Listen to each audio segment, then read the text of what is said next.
There we go. Okay. Can you guys hear me okay? Yes. Dynamite. My name is Peter, recovered alcoholic. And thank you for having me here. I'm really glad I was able to get here for this 2:30. If it was 1:30, I would have had to cancel. I went into work thinking it was going to be smooth, and I get out real early, and naturally everything falls apart. And so I'm really glad to get here and share a little bit with you folks. June 23rd, 1988 is when a loving God separated me from alcohol. I'm very grateful for that gift of sobriety. On most days, being a member of good standing in Alcoholics Anonymous. Um, I currently sponsor 12 men, and my sponsor is Bob Bazan from St. Paul, Minnesota, and my home group is No Problems, Just Solutions in Boca Raton, Florida, where it's just absolutely, I love living down here. I'm from the Northeast. You can tell I don't come from Oklahoma by the way I speak. But I love living in Florida. It's absolutely wonderful. Our meetings are fabulous. And it's a great little community to live in. And it's warm most of the time, which I really, really enjoy. Um, I'll tell you what's been on my heart before we get going here. I'm on a short leash, 40 minutes, so see how far God takes me here. But uh, June isn't that far away, and it just seems to get dropped on me every year around this time, April, May, as to where I took me in 1988. And by then I had been through 6 treatment centers. And although my first drink was euphoric on a street corner in Brooklyn, my last drink was horrific in an abandoned building in a lower Manhattan area called Alphabet City. And at this time, I was up in New York rolling through the streets. And I'm not embellishing when I say a bum. I mean, that's where I was at. My family lived about maybe an hour or so away from where I was, and they were going about their life.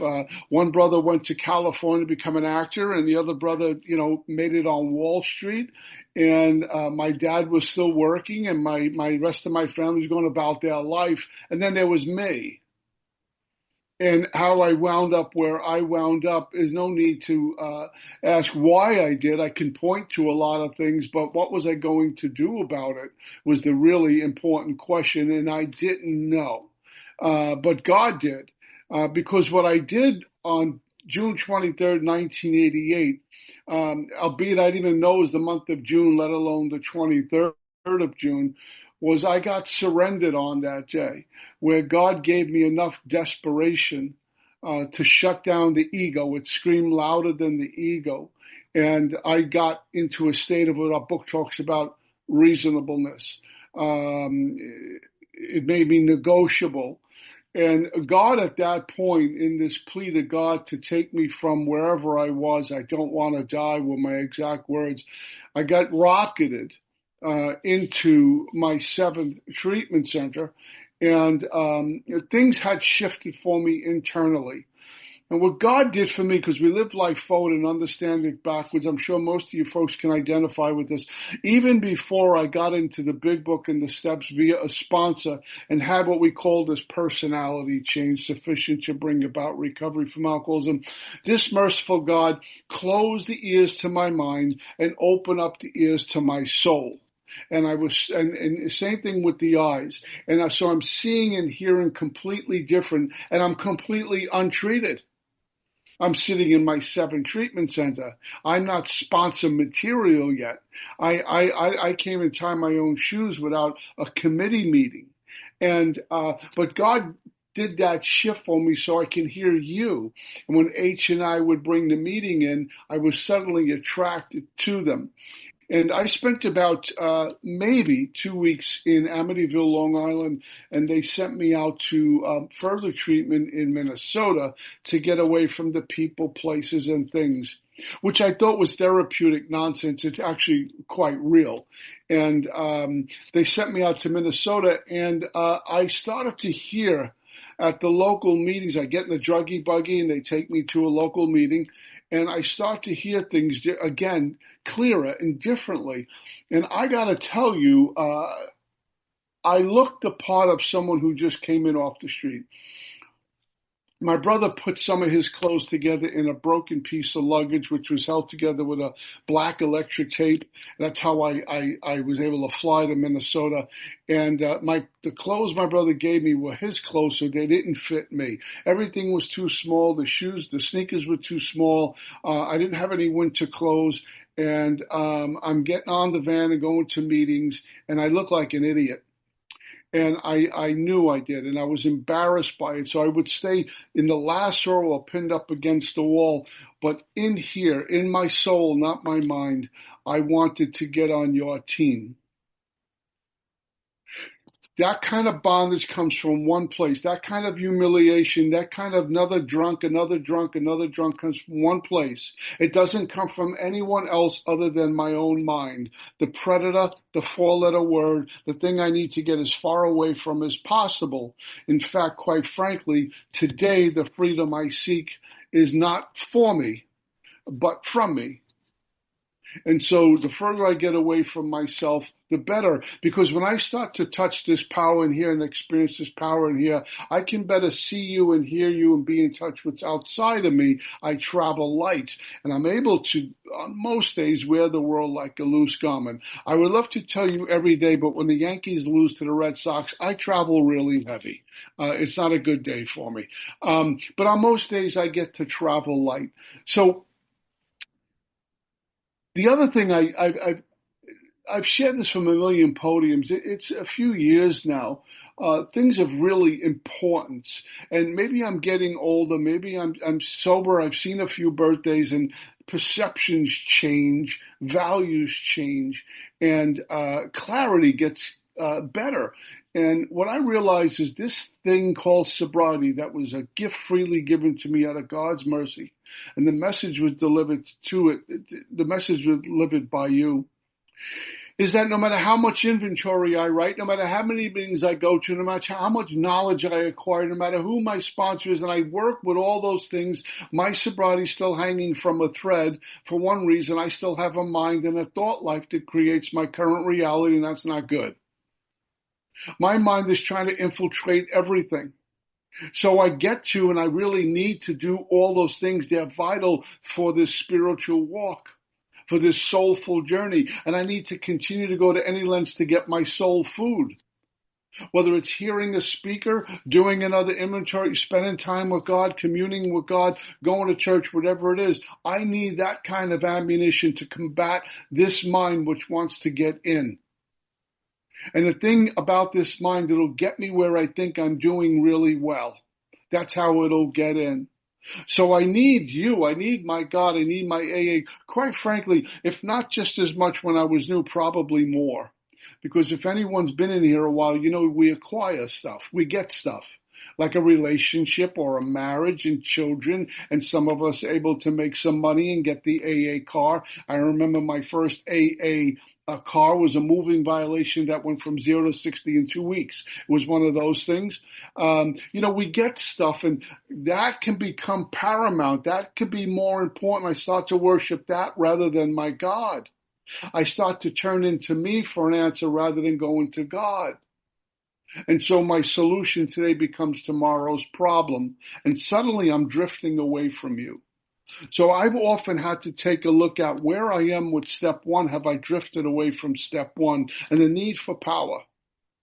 And if you ask me, I'll say, oh, no, I haven't drifted away. But my actions will tell you, yeah, Pete, you have. Haven't gone to a meeting, haven't prayed, haven't written inventory. I got a sponsor name only. I don't like sponsoring people. I've gotten far away. I'm God and I keep me sober. And I'm so grateful, so very grateful that that hasn't happened to me a day at a time.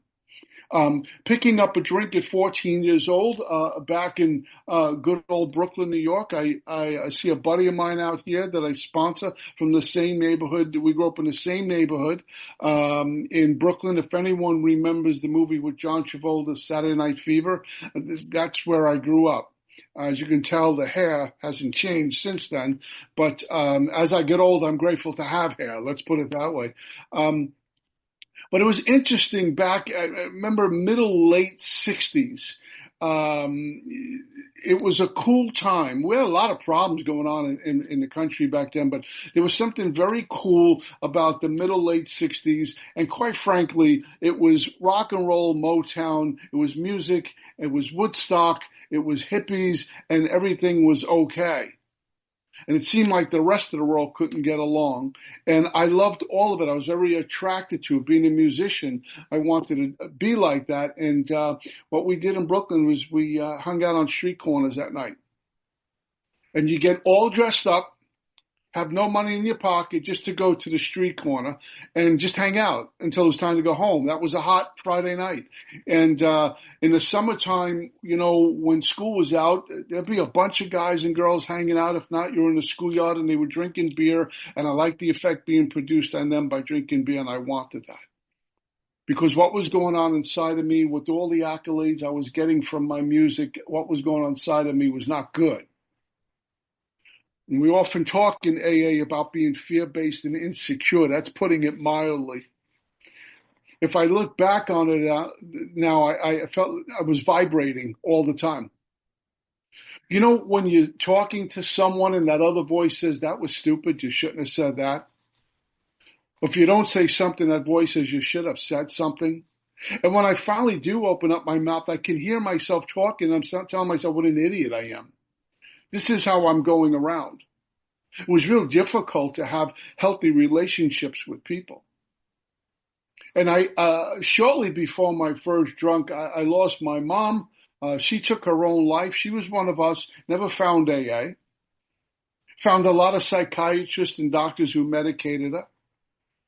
Found a lot of psych wards that medicated her, but never found us. And my mom suffered from severe depression besides being addicted to booze and narcotics. And she took her life in January 74 because that's what folks like us do.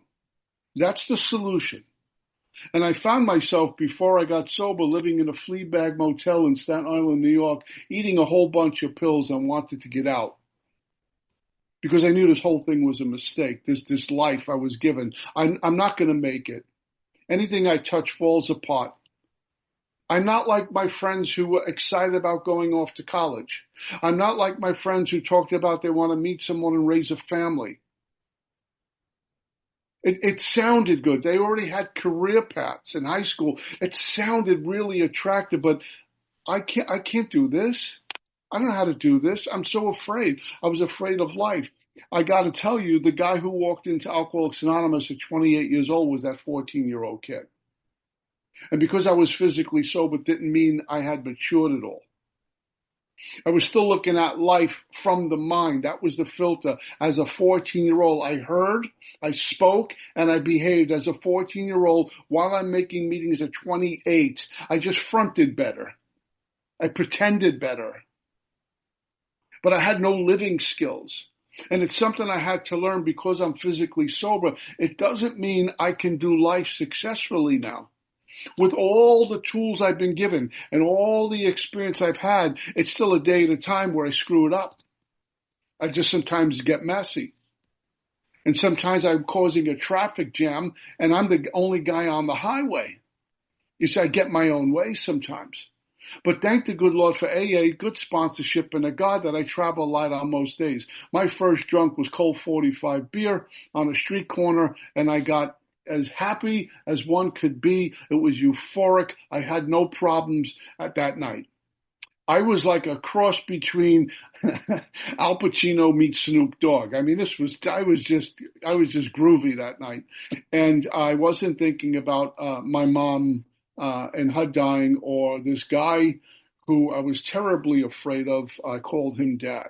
If anyone's ever seen the movie Goodfellas, that Robert De Niro character, that was my old man. And I'm into bell bottoms. I want long hair. I want hippie beads. And he says, you're not going to become a communist like the rest of the hippies. And we clashed. I remember wanting to go to Woodstock. I was 10 years old, and my dad telling me they're all communists. You can't go there. I mean, so we clashed. Our points of view on life were far apart, and I was convinced my dad really didn't want to have me. And that's kind of icky to grow up with. I was molested as a young boy, and by the time I hit a street corner at 14, I'm not okay. Now, none of those things make me alcoholic, but I gotta say this: they're ingredients, my blueprint, how I got up in the morning and went at life with that stuff. And it was not being remedied. So when I pick up a drink of alcohol, all that stuff gets quiet. That's why it worked. Alcohol worked. It shut all that stuff down. But I knew nothing about what was about to happen to me with this thing called craving. I get stuck in the craving. I get stuck in more. And a mind that'll continually lie to me if I'm sober 50 years one day. It's going to lie, and it lied back then. God could and would if he was sought. I better be seeking. But I knew nothing about that. I'm an alcoholic and cannot manage my own life. That's not only drunk, that's sober. And maybe because I'm in AA, it's going to be 37 years. I think I'm managerial quality, like I can run my life again, and that's a lie. But my mind wants me to believe that. And I have no connection with God. I'm a cradle Catholic. My mom took me to church and did all the things you do to become a full-fledged Catholic. She even taught me how to pray and told me all things are possible with God, and yet I have no contact with God. Chuck Chamberlain talked about conscious separation from this powerful God. It's me and the planet, and I'm not doing good. Until I drank, I was doing great. And I continued to drink, and the consequences started to get greater. In music, there is something called a crescendo, and that's when music gets bigger and louder, and that's what was happening to my alcoholism, and it was getting infectious. It was hurting people.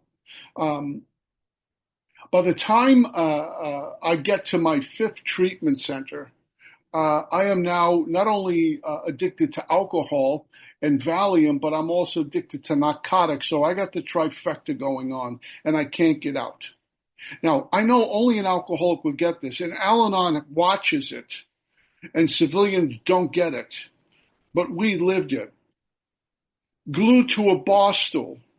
I went in for one drink, just to chill, just one drink. And I got to get home because the wife has dinner. The girlfriend's waiting for me. The kids are waiting for me. The family's waiting. I got to take my kids to Little League practice. I'm just going to have one after work, and that is it with my friends at the bar. And at 4 o'clock in the morning, I don't even know where I am right now. I'm in some flea bag motel next to God knows who. Or I get locked up and have to call the family to come bail me out, and here she comes to bail me out. Or the family just says, we're not coming for you. We don't care. Don't come home. That was not the plan. I get hijacked before I pick up a drink to take me to a drink. And when I pick up a drink, I get hijacked again because I can't stop. A dear friend of mine, Charlie P. from Texas, said, we drink until we stop, and we stop until we have to drink again. That's step one stuff. I couldn't get out. I never planned on using narcotics, but there I was. To me, it was the lowest form of life using that stuff, and I got holes all over my body. I have hepatitis C. I'm sucking on a pint of whiskey every minute I can get, and I can't down enough pills, and I walk into my fifth treatment center in this condition. And it wasn't a 28-day stay. They kept me in there for 9 weeks. It was one of those inpatient lockdown treatment centers. A good sign that your life is not going well is when your side of the door does not have a doorknob. That usually means things aren't going too good. And so I'm locked in this treatment center. And, caring people in that field, I know because I'm in it. I see a lot of people spend a lot of hours trying to figure us out to help us stay sober. And they really worked hard, but the problem was I didn't want to stay sober. I wanted to control and enjoy my drinking. And as an alcoholic, I couldn't do that. So after 9 weeks, I get discharged, and I'm right back to the same old thing again. I lasted 2 days in my dad's house, sober, crawling out of my skin. I couldn't pay attention. I couldn't have dinner. All I can think of is I'm a bundle of nerves, and life is going way too fast, and it's awfully noisy, and I don't know how to keep up again. And if I could just get a drink in me, I'll figure it all out. I'm an alcoholic who gets a drink to figure out how to stay sober. And so on Monday morning, I snuck out of my dad's house. If he could have put me on a leash to keep me sober, he would have. But I snuck out of his house and took a car that did not belong to me. And I headed to South Brooklyn. And there was a liquor store I would frequent. And the game plan was to get 1 pint of whiskey and drink it and chill and get rid of the car and have a beautiful day. That's what my mind told me, was to set up in the ambush, because the mind always tells me what it's going to do for me, not to me. And so when the liquor store finally opened, trust me, going into that liquor store, I'm physically sober. I'm vibrating again. I actually feel like I'm going through withdrawal. I'm clammy and shaking, and my belly's upset, and I really feel like I need to get a drink in me. And I drank the pint of whiskey, and by the time I finished it, I'm feeling no pain. I'm feeling absolutely wonderful. That's what it's supposed to do. It's a sedative. Whiskey's a sedative. It shut me down. Everything was good. I feel like I'm alive. I'm in control. I got the world by the short hairs. Everything's good. My life is in control again. The problem is I'm an alcoholic. I didn't get out. I had to go back into the liquor store and get a second pint of whiskey. I'm not getting out. Figuratively speaking, I'm glued to another bar stool. And I went in and got the second pint of whiskey. And by the time I finished that, I'm drunk. I know I'm drunk. I don't care I'm drunk. I just want to get drunker because I'm stuck in more. And by the end of the night, I'm panhandling, I'm copping pills and drinking whiskey, and I'm doing whatever I have to do to keep this going. And I went on a really bad debacle. I got arrested a few times, and bad things happened. My family threw me out. They said, we're done. A loving, caring family.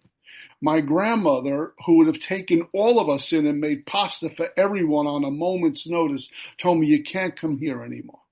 And she said it with a broken heart. And I hated her on the way out the door. I remember that day because I was on about a 3-day drunk. And it was a Sunday morning.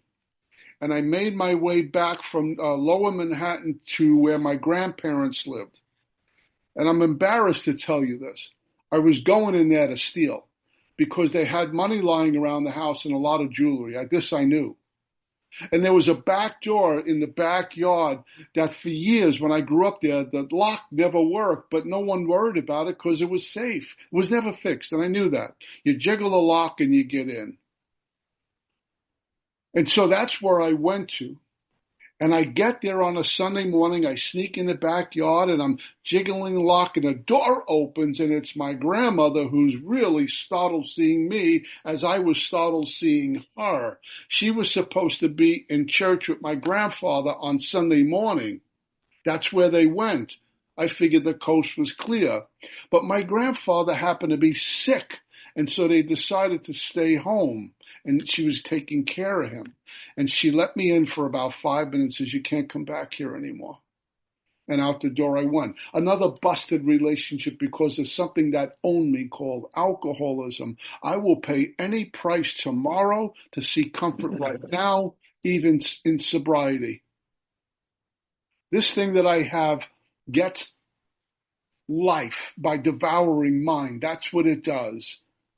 So I learned over and over and over again, the hard way, like most of my lessons, that my alcoholism does not come in a bottle of whiskey. I thought it did. 7 treatment centers. And I'm thinking the main problem is drinking whiskey. If I could just not drink, I'd be okay. And I didn't drink and I was not okay.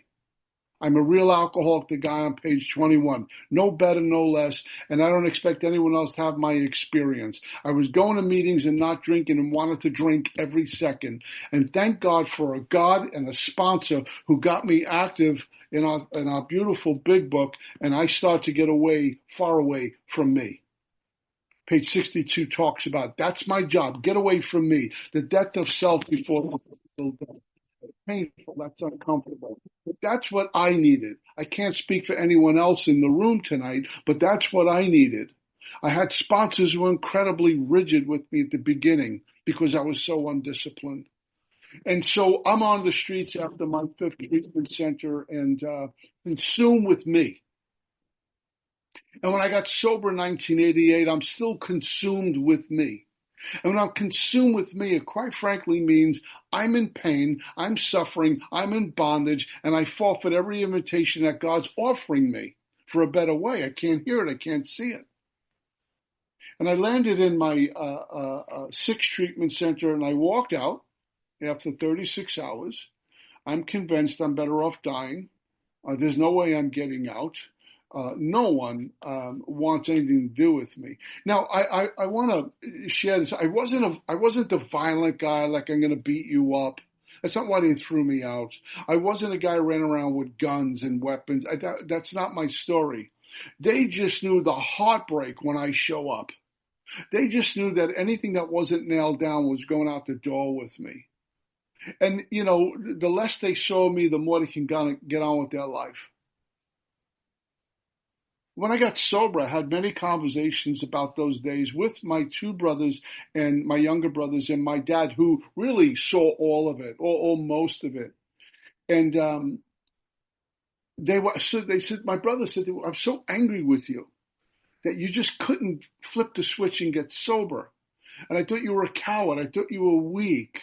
Why couldn't you I thought you would do it for us. And then he went to Al-Anon and learned about what I'm up against. And he understands it. Never experienced that. My dad, I remember dad telling me, you were breaking my heart every day. He says, I used to lay in bed at night, my head would spin, wondering what I did wrong with my oldest son. It wasn't about me. I was the alcoholic, but I infected a lot of other people. And for me to go to a meeting and say, just don't drink and go to meetings is kind of selfish, kind of narrow-minded. A lot of people I stepped on my way into AA. But that's my story. And on June 23rd, I'm in a hallway of an abandoned building, and it was the usual: get up off the floor, go panhandle, get to a liquor store, start drinking, not to get drunk anymore. Those days were gone. Not to get nice. Those days were gone. It was basically to breathe and stop the runaway train because my body would vibrate. And when I went to get up off the floor, I remember this so clearly. I've shared this from a million podiums. I collapsed as if someone hit me behind both knees, and down on the floor I go, and everything started to change. I was given a gift of desperation. I was surrendered that day because I asked God to take me from this. I don't want to die. I don't know where I'm going to go, what I'm going to do, how I'm going to get sober, if I'm going to get sober. But looking back on it, I just don't want to die. I'm very grateful, very, very grateful that I wasn't lying on the floor of that hallway weeping, saying, okay, I need to go to detox and treatment in AA and do the steps.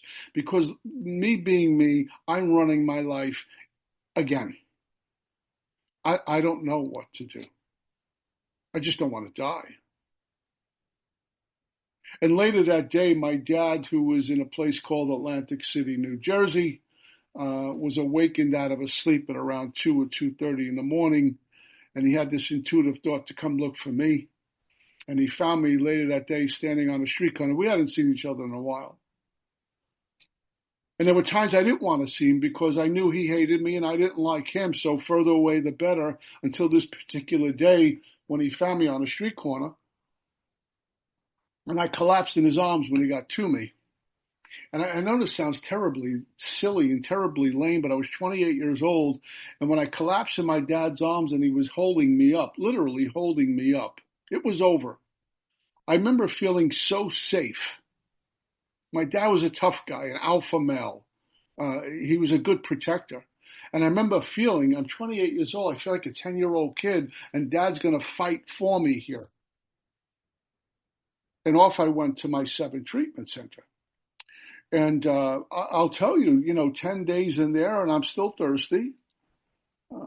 I'm vibrating. The medication they're giving me is not really working. And my mind says, look, let's just leave for 10 minutes, get drunk, and we'll come back to group and talk about our feelings and our issues. And they sent me off to Minnesota. Never been to Minnesota before. I knew nothing about Minnesota other than it's cold. and the Vikings, the Minnesota Vikings. That's all I know about Minnesota. Um, and they put me on a plane. It's a funny story. My brother, my middle brother, which was one of my toughest amends because he was angry with me, he got some clothes. He threw them in this light blue luggage, a little 8x10 luggage, and it was held together with black electric tape. And he gave me some sneakers, and so I'm on the plane with these clothes that don't fit. And my dad and my youngest brother took me to the airport. It was pre 9/11, so you can go all the way up to the gate. And my brother and my dad had, you know, that look that the families have? There's nothing left of them. They're null and void. And my dad's just staring at me. My youngest brother was fighting back tears, and he said to me, "Please get better." And I got on the plane. And I landed in the Twin Cities Airport, Minneapolis, St. Paul. And I'm coming down the escalator. I look tore up from the floor up. I need a haircut. I need a shave. The clothes, I can't even walk. I'm stiff because everything's too small. The shoes, the sneakers, about a size too small. I was a joke. I got a plastic bag and a broken piece of luggage. And the musician Joan Jett and her band were at the bottom of the platform. As I'm coming down the escalator, and I see her, and in this alcoholic bond, I says, you know, I think I got a shot with her today. I think I can. And they didn't even look at me. Yeah, I mean, they must. Well, if they did, they must say, "Oh, here comes another Delphine coming down the escalator." I actually thought I had a shot with Joan Jett. Talk about an ego.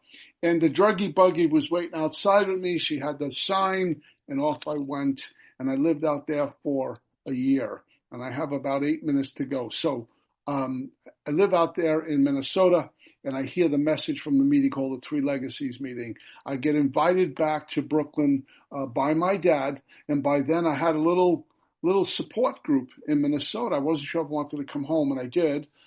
And eventually, I got a job as a job I had lost as a longshoreman on the Brooklyn waterfront. I was a dock worker. It was an interesting environment. Guys I work with were fed up with the day at sunrise. Not a spiritual place, but you know, I made a good living there. But I went back to work, and my dad invited me home. And someone took me to my first home group called the Free Spirit Group. And I got a sponsor there. And I was told to walk this out in my home's occupations and affairs, that was going to be my sermon. And little by slowly, my dad and I start to get closer, not terribly close. It was a long process. But something clicked when I made amends to him in step 9. Something clicked when I made amends to my brothers in step 9, the rest of my family. Because by then the sermon was the walk, not the talk. They heard a million sermons from me, but I was walking this out, and I had good sponsorship to do that. My first sponsor in Brooklyn was not well received by a lot of people in our AA community down there, just by a few, because he walked into a meeting with the big book, and he came out of the big book. And back then, in the early 90s, late 80s, it was not popular. I see a dear friend of mine, Denise, out here. We used to have something called Fellowship of the Spirit in Queens. It was a happening. A lot of like-minded folks got together, not better than, not less than, but we found refuge meeting together, talking about inventory and God and big book and sponsor. And I had this sponsor for about 8 years, and we all have clay feet, and I watched this guy stop doing what he was doing when I met him and start to go sideways. And I prayed. I prayed to God to show me a new teacher. And there was a gentleman who was out there for Fellowship of the Spirit in Queens, New York, staying at a buddy of mine's house who I heard his cassette tape. We remember cassette tapes, some of us. And I heard this guy's tape 2 times, and I said, what a pompous, arrogant, egotistical AA member.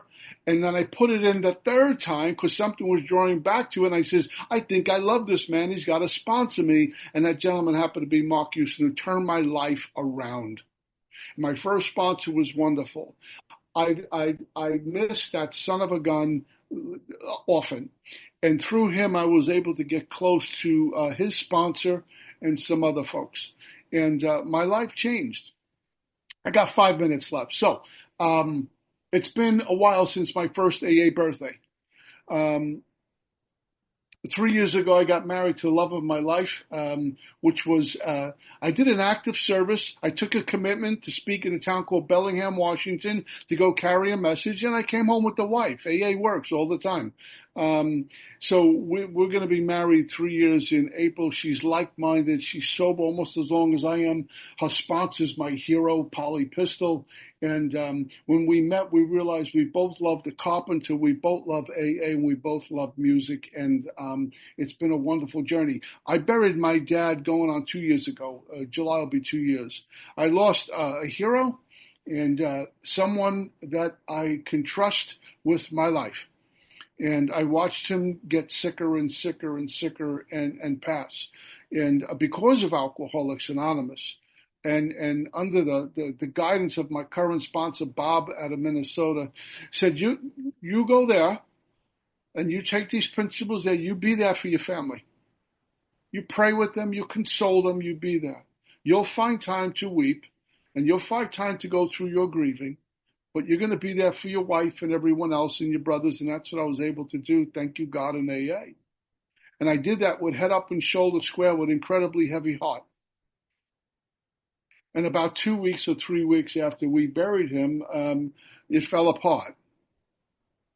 I felt untethered for the first time. It hit me. And, I travel a lot. I get to a lot of places on weekends and for AA. And Monday at noon, anytime I traveled, Monday at noon on the dot, my cell phone would ring and it would be my dad. And it's his way of being a dad, because I guess in a parent's eyes, you're always a kid. And he would say, how was your weekend? How was the conference? Did Marion go with you? How was your flight? How are you feeling? He would do this whole checklist, but it was his way of just, getting on the phone. But he wanted to know I got home safe. 12 o'clock every Monday. I did my first conference after my dad passed, and instinctively I'm waiting for the phone to ring. And it never rang. And there was like a hole in my soul that day. I said, oh my God, am I being childish? I mean, what? But some of you guys knew that. And around 12:15, 12:30, my phone rang. Hey, we just checked up on you. How was your conference? How was your flight? And they were doing stuff like this, and some AAs did that for a few months for me. But I'm able to walk through life and its adversity and its great times with head up and shoulders square. Because of Alcoholics Anonymous, I've been given a life, quite frankly. Went back to my religion, my Catholicism, a number of years ago, way before COVID. I got to take a service commitment there, and I got there early and left late, like I do today. I have a small business today, but I'm an owner. I'm a partner. I'm self-supporting through my own contributions. And I come on a Zoom meeting, quite frankly. This, coming from where I come from and doing this, I get on a Zoom meeting. There's a handful of people out there that I know that we walk the walk together, shoulder to shoulder. So I hit a Zoom meeting. Oh, there's Bill, there's Mary, there's John, there's Mary. It blows my mind, because there was a time where I knew no one. Go to the liquor store, give me a pint, walk out. That was my life. So I'm incredibly grateful. I was glad I was able to make here at 2:30. I'm glad you changed the time to 2:30. As I said earlier, I wouldn't have made the 1:30. But so anyway, that's all I got, guys. Thanks for listening. Peace.